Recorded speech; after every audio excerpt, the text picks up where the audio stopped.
Hello everyone, it's Giles Halling here, my man in Champagne, and today I've got a video that I have to admit is probably for people who are really into champagne rather than a casual champagne drinker, but it is a subject that's probably never treated elsewhere, and it does give you an insight into what it's like working in the vineyards and the difficulties of producing champagne.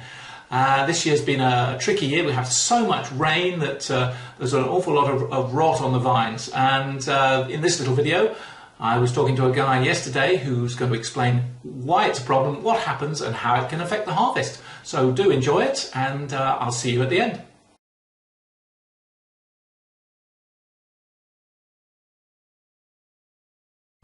Et vous voyez le mildiou là, je vous parle du mildiou, vous voyez, ça c'est du mildiou. Bon, c'est plus gênant sur les petites feuilles, parce que les petites feuilles ne sont pas... En fait, il y a un feuillage principal, qui est où les feuilles les plus âgées, vous voyez, elles sont saines, ce qui permet au raisin de mûrir. Bon, ce qui permet pas au raisin de mûrir. Quand vous dites que la feuille permet au raisin de mûrir, c'est parce que c'est la photosynthèse. Photosynthèse, d'accord. Ouais.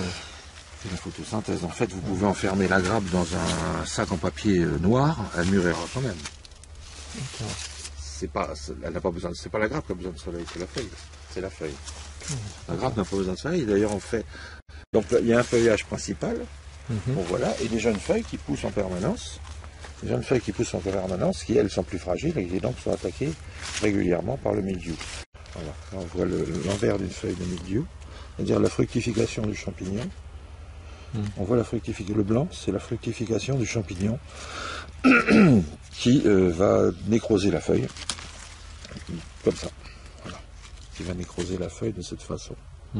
Après, ces spores de champignons retombent évidemment quand il pleut, volent et tombent sur les raisins. Je vais vous en trouver un, c'est pas dur à trouver. Voilà, c'est peut-être dur à filmer aussi.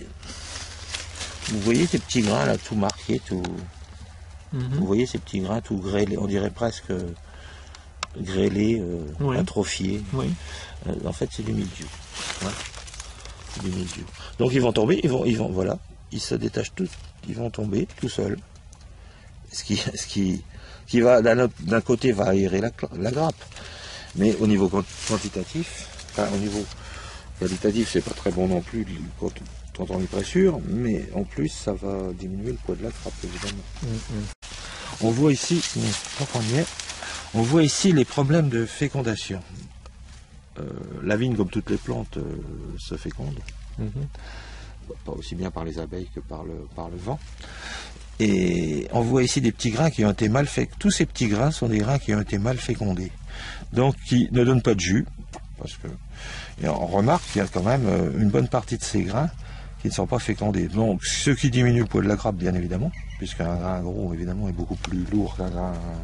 Voilà, donc tous ces petits grains-là, ça s'appelle du millerandage. Tous ces petits grains-là ne produisent non seulement pas de jus, mais font des grappes très légères.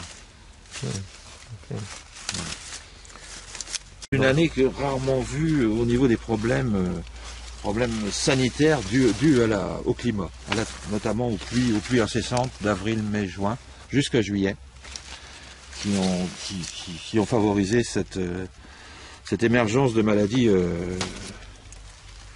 typiques de la vigne.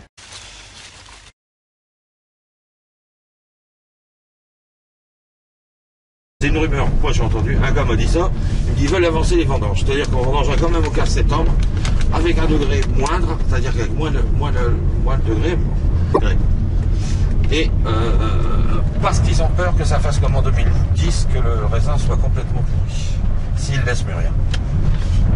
Si on le laisse mûrir, il risque de pourrir. Donc, il n'y aurait pas la quantité, il n'y aurait pas la qualité non plus, parce qu'il serait pourri, évidemment. Et donc, chez nous, il vaut mieux cueillir du raisin sain, même pas mûr, que du raisin mûr et pourri. So there we are. I imagine there were one or two things in that video that you didn't know about before, and it all adds to your understanding of exactly what goes into producing a bottle of champagne. I'll be back soon with lots more videos, so I look forward to seeing you then, and I do hope you can join me. Thank you for now from my man in Champagne.